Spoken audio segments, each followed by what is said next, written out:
Hi అండి అందరికీ. First blouse part 1లో బ్యాక్ సైడ్ పార్ట్ ఎలా కట్ చేయాలో చూపించాను. ఇప్పుడు హ్యాండ్ కటింగ్ చూపిస్తున్నాను. నేను ఇట్లా 4 మడతలుగా ఫోల్డ్ చేసుకొని ఎక్స్ట్రాస్ ఏవైతే ఉన్నాయో అవి కట్ చేసుకున్నాను. కట్ చేసుకొని బ్లౌజ్ పొడవు అన్నది ఎంత ఉందో చూసుకుంటున్నాను. బ్లౌజ్ పొడవు వచ్చి ఇక్కడ బ్లౌజ్ పొడవు వచ్చి నాకు 8.5 ఉందండి. 8.5కి పైన అరంగుళం 9, కింద అరంగుళం. ఎందుకంటే శారీలో బార్డర్ వచ్చింది, ఆ బార్డర్ మడిస్తే సరిపోతుంది. మనం బార్డర్ మడిచేదాన్ని బట్టి లేదు ఫోల్డింగ్ చేసి మళ్ళీ స్టిచ్ చేసేదాన్ని బట్టి చూసి కింద పొడవు అన్నది పెంచుకోవాలి. నేను ఇక్కడ మొత్తం టోటల్గా 8.5 నా పొడవు ఉంటే 9.5 బ్లౌజ్ హ్యాండ్ పొడవు పెట్టుకున్నాను. ఇంకా లూజ్ అన్నది ఈ విధంగా చెక్ చేసుకొని మార్కింగ్ చేసుకోవాలి. కింద చెయ్యి లూజ్ కూడా సేమ్ యాజ్ ఇట్ ఈస్గా మార్కింగ్ చేసుకోవాలి. చంక డీప్ తెలుసు కదా, నా కటింగ్లో అయితే నేను కింద డీప్ అన్నది 3.5 అంగుళాలు తగ్గించి కట్ చేస్తాను. ఈ విధంగా క్రాస్గా మార్కింగ్ చేసుకుంటున్నాను. ఇక్కడ ఖర్చు అన్నది చూపించమని అడుగుతున్నారు కొంతమంది, అందుకని ఖర్చు అన్నది ఈ విధంగా మార్కింగ్ చేశాను. ఈ విధంగా మార్కింగ్ చేసుకొని కట్ చేసుకుంటే హ్యాండ్ అన్నది ఎక్కడ చిన్న మడత ఉగ్గు అన్నది లేకుండా పర్ఫెక్ట్గా కుదురుతుంది. మనం ఈ క్రాస్ ఏదైతే ఉందో ఆ క్రాస్ తీసే దాంట్లోనే హ్యాండ్ ముడత అన్నది రావడం రాకపోవడం అన్నది ఆధారపడి ఉంటుంది. కాబట్టి కింద మనం చంక డీప్ ఎంత తెంచుతున్నాము, ఇక్కడ హ్యాండ్ డీప్ ఎంత కట్ చేస్తున్నాము అన్నది చూసుకొని కట్ చేయండి.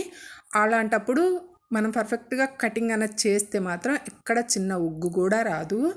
మనం 10 పొడవు పెట్టుకొని 8 మాత్రమే డీప్ చేసామనుకోండి, ఆ లూజ్ అన్నది చంకలో ఉండిపోయి ముడతగా కనిపిస్తుంది.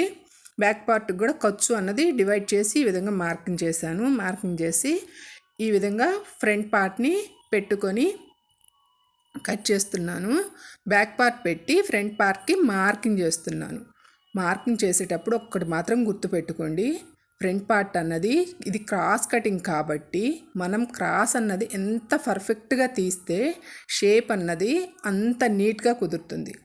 మనం ఎట్టయినా సరే వస్తుంది కదా అని చెప్పేసి జాయింట్ పడుతుంది ఎందుకులే అని చెప్పేసి మళ్ళీ స్ట్రైట్గానో కొంచెం క్రాస్గానో పెట్టి తీసాము అంటే మాత్రం షేప్ అన్నది అమిసిపోయినట్టు నీట్గా అస్సలు రాదండి, అవిసిపోయినట్టు వస్తుంది. కాబట్టి నాకు ఇక్కడ సైడు మూల చూడండి జాయింట్ పడుతుంది. జాయింట్ పడ్డా కానీ నేను ఫుల్ క్రాస్గానే వేసుకున్నాను. అది గమనించుకొని క్రాస్ పెట్టుకునేటప్పుడు నీట్గా పెట్టుకోండి. నేను మార్కింగ్ చేసుకునేటప్పుడే చంక కూడా ఒక 1/4 ఇంచ్ అన్నది లోపలికి మార్కింగ్ చేసుకున్నాను. పిక్ గమనించండి, మీకు అర్థమవుతుంది.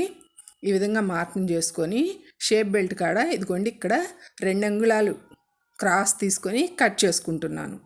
ఈ విధంగా మొత్తం అంతా సేమ్ యాజ్ ఇట్ ఈస్గా మనం మార్కింగ్ చేసుకున్న దాన్ని బట్టి కట్ చేసుకోవాలి.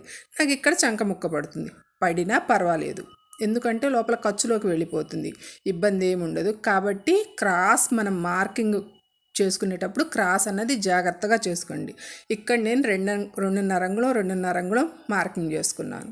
ఫ్రంట్ పార్ట్ని చెక్ చేసుకుంటున్నాను, చంక లూజ్ ఈ విధంగా చెక్ చేసుకొని పక్కన పెట్టుకోవాలి. ఇప్పుడు షేప్ పట్టీల కోసం ముక్క తీద్దాం.